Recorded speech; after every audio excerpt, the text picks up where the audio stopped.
Chapter 16. We slept most all day and started out at night, a little ways behind a monstrous long raft that was long going as a hebity nubity. All right then. Chapter 16. We slept all day and started out at night, a little ways behind a monstrous long raft that was as long going by as a procession. She had 4 long sweeps at each end, so we judged she carried as many as 30 men, likely. She had 5 big wigwams aboard, wide apart, and an open fire campfire in the middle, and a tall flagpole at each end. There was a powerful style about her. It amounted to something, being a raftsman on a craft such as that. We went drifting down into a big bend, and the night clouded up and got hot. The river was very wide, and it was walled with solid timber on both sides. You couldn't see a break in hardly in it at all, or even a light. We talked about Cairo, and wondered whether we would know it when we got to it. I said we likely wouldn't, because I heard say there weren't but a dozen houses there, and if we didn't happen to have them lit up, how was we going to know when we was passing by town? Jim said if the 2 big rivers joined together there'd be a show. And I said maybe, but we might think that we was passing by the foot of an island and coming to the same old river again. That disturbed Jim. And me too. The question was, what to do? I said, paddle ashore the first time a light showed, and tell them Pap was behind and coming along with a trading scow, and was a green hand at the business and wanted to know how far it was to Cairo. Jim thought that was a good idea, so we took a smoke on it and waited. Well, there weren't nothing to do now but look sharp for town, and not to pass it without seeing it. He said he'd be mighty sure to see it, because he'd be a free man the minute he seen it, but if he missed it, he'd be in slave country again, and no more show for freedom. Every little while he jumps up and says, "There she is!" But it warn't. It was jack-o'-lanterns, or lightning bugs. So he sat down again, went to watching the same as before. Jim said it made him all over trembly and feverish to be so close to freedom. Well, I can tell you it made me all over trembly and feverish too to hear him, because I begun to get it in my head that if he was most free, and who was to blame for it? Why, me. I couldn't get out of that out of my conscience no how or no way. It got to troubling me so that I just couldn't rest. I couldn't stay still in one place. It hadn't ever come home to me before that what this thing I was doing was, but now it did. And it stayed with me, and it scorched me more and more. I tried to make out to myself that I weren't to blame, because I didn't run Jim off from his rightful owner. But it weren't no use. Conscience up and says every time, but you knowed he was running for his freedom, and you could have paddled ashore and told somebody. And that was so. I couldn't get around that no way. That was where it pinched. Conscience says to me, what had poor Miss Watson done to you, that you could see her nigger go right off from under her eyes and never say a single word? What had that poor old woman done to you, that you could treat her so mean? Why, she tried to learn you your book. She tried to learn you your manners. She tried to be good to you every way she knowed how. That's what she done. And I got to feeling so mean and so miserable, I most wished I was dead. I fidgeted up and down the raft, abusing myself to myself. And Jim was fidgeting up and down past me. We neither one of us could keep still. Every time he danced around and said, "There's Cairo!" it went through me like a shot. And if I thought it was Cairo, I reckoned I would have died of miserableness. Jim talked out loud all the time while I was talking to myself. He was saying how the first thing he would do when he got to a free state was he would go saving up money and never spend a single cent. And when he got enough, he would buy his wife, which was owned on a farm close to Miss Watson. And then they both would work to buy the 2 children. And if their master wouldn't sell them, why, they'd get an abolitionist and go steal them. It most froze me to hear such talk. He wouldn't ever have dared talk such talk in his life before. Just see what a difference it made in him the minute he judged he was about to be free. It was according to the old saying, give a nigger an inch and he'll take an ell. I don't even know what that means. Thinks I, this is what comes to my not thinking. Here was this nigger, which I was as good as helped to run away, coming right out in Flatfoot saying he would steal his children that belonged to a man that I didn't even know, a man that had never done me no wrong. I was sorry to hear Jim say that. It was such a lowering of him. My conscience got to stirring me up hotter than ever until at last I says, let up on me. And it ain't too late. I'll just paddle ashore first light and tell. And I felt easy and happy and light as a feather right off. All my troubles was gone, and I went to looking out sharp for a light and sort of singing to myself. And by and by one showed, and Jim sings out, we safe, Huck, we safe. Jump up and crack your heels. That's the good old Cairo at last. I just knows it. And I says, I'll take the canoe and go up and see Jim. It mightn't be, you know. He jumped up and got the canoe ready and put his old coat in the bottom of it for me to set on and give me the paddle and says, as I shoved off, he says, pretty soon I'll be a shouting for joy and I'll say, it's all on account of old Huck. I's a free man. I couldn't hardly ever been free hadn't it been for Huck. Huck done it. Jim won't ever forget you, Huck. You's the best friend Jim ever had. And you's the only friend Jim's got right now. I was paddling off, all in a sweat to tell on him. But when he says this, it kind of seemed to take all the tuck out of me. I went along slow then, and I went right down certain whether I was glad to be started, or whether I weren't. When I was 50 yards off, Jim says, there you goes, the old true Huck, the only white gentleman that ever kept his promise to old Jim. Well, I just felt sick. But I says, I got to do it. I can't get out of doing it. Right then along comes a skiff with 2 men in it and guns, and they stopped and I stopped, and one of them says, what's that there yonder? A piece of raft, I says. Do you belong on it? Yes, sir. Any men on it? Only one, sir. Well, there's 5 niggers run off tonight up yonder, up above the head of the bend. Is your man white or black? I didn't answer up promptly. I tried to, but the words wouldn't come.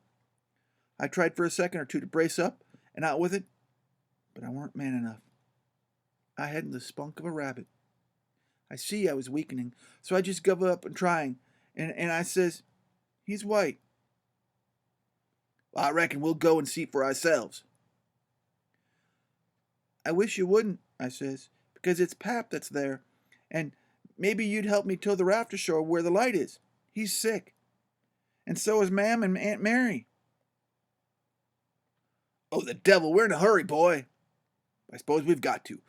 Come buckle your paddle and let's get along.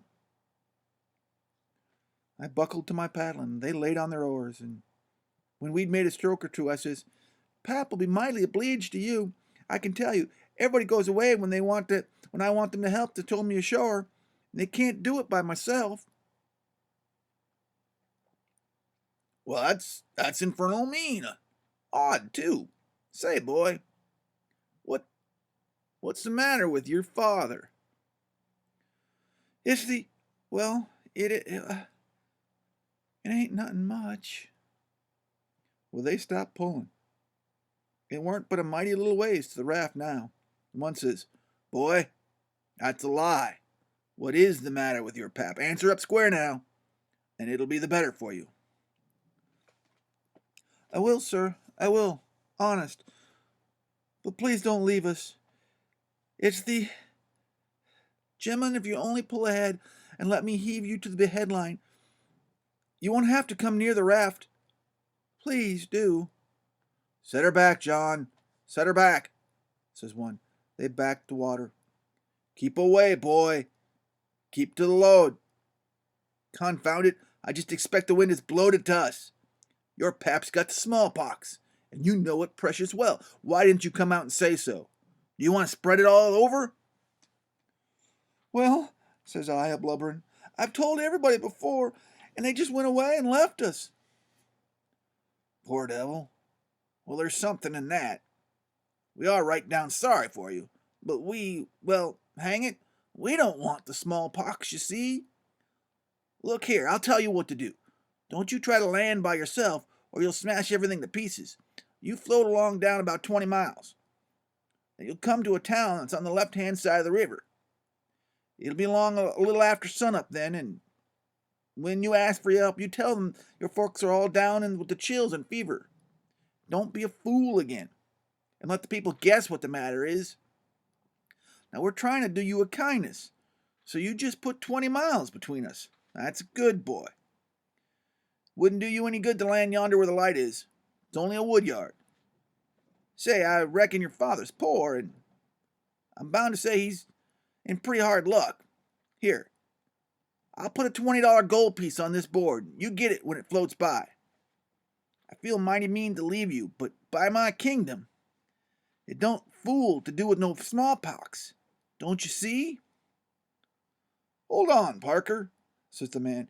Here's a 20 to put on the board for me. Goodbye, boy.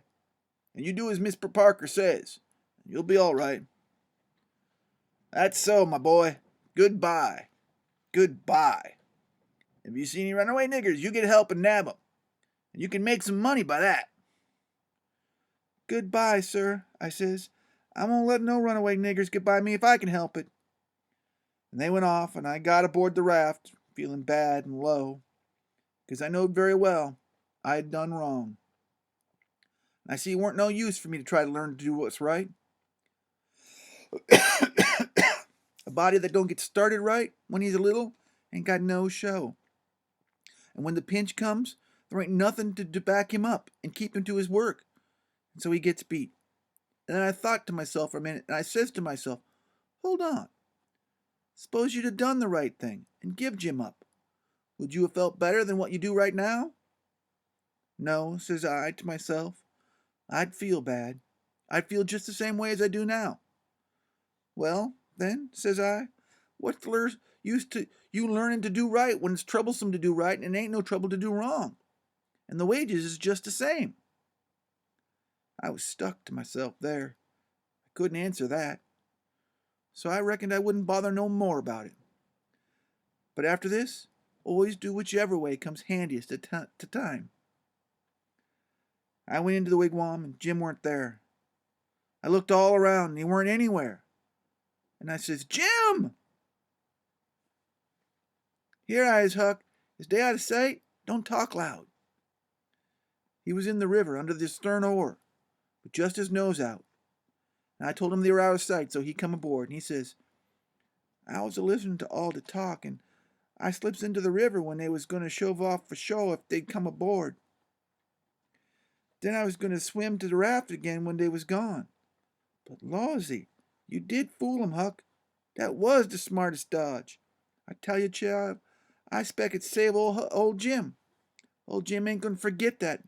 Not for you, old honey. And then we talked about the money. It was a pretty good raise, $20 apiece, and Jim said we could take deck passage on the steamboat now, and that the money would last us as far as we wanted to go in the Free States. He said 20 mile more wasn't far off for the raft to go, but he wished we was already there. Toward daybreak, we tied up, and Jim was mighty particular about holding the raft good, about hiding the raft good. Then he worked all day fixing things up in bunches, getting ready to quit the rafting. That night about 10, we hove in sight of the lights of a town away down in the left-hand bend. I went off in the canoe to ask about it, and pretty soon I found a man in the river with a skiff setting a trot line. And I ranged up and says, Mister, is that town Cairo? Cairo? No, you must be a blame fool. What town is it, mister? Well, if you want to know, go and find out. If you stay here bothering around me for the next half a minute longer, you'll get something you don't want. Well, I paddled to the raft, and Jim was awful disappointed, but I said never mind. Cairo would be the next place, I reckoned. We passed another town before daylight, and I was going to go out again, but it was high ground, so I didn't go. No high ground about Cairo, Jim said. I had forgotten that. We laid up for the day on towhead tolerable close to the left-hand bank.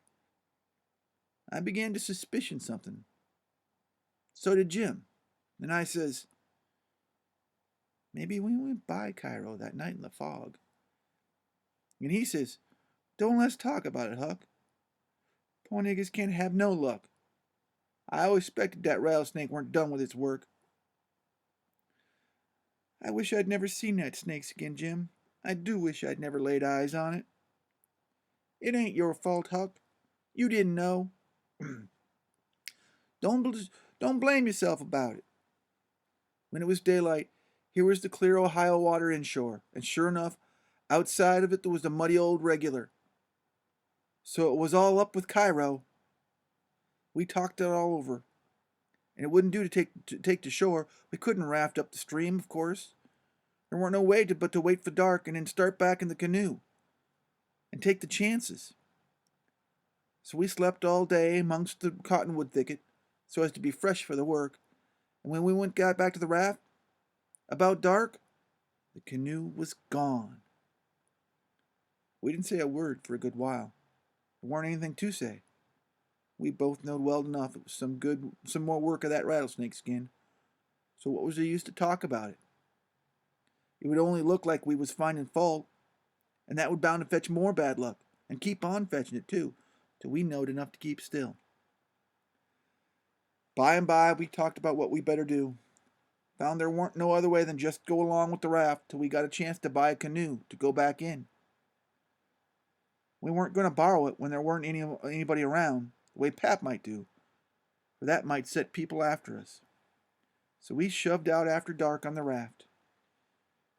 Anybody that don't believe yet that it's foolishness to handle a snakeskin, after all that snakeskin done for us, will believe it now if they read on and see what's more done for it to us later. The place to buy canoes is off the rafts up at the shore, but we didn't see no rafts laying up.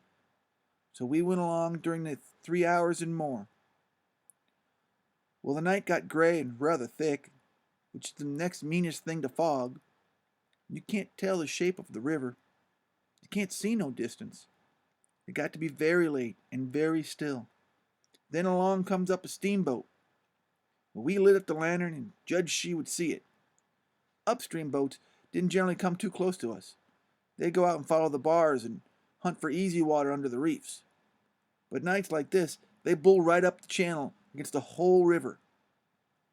Well, we could see her pounding along, but we could hear her pounding along, but we didn't see her till she was good close. And she was aimed right for us. Often they do that and try to see how close they can come without touching. Sometimes a wheel bites off a sweep, and the pilot sticks his head out and laughs, and he thinks it's mighty funny.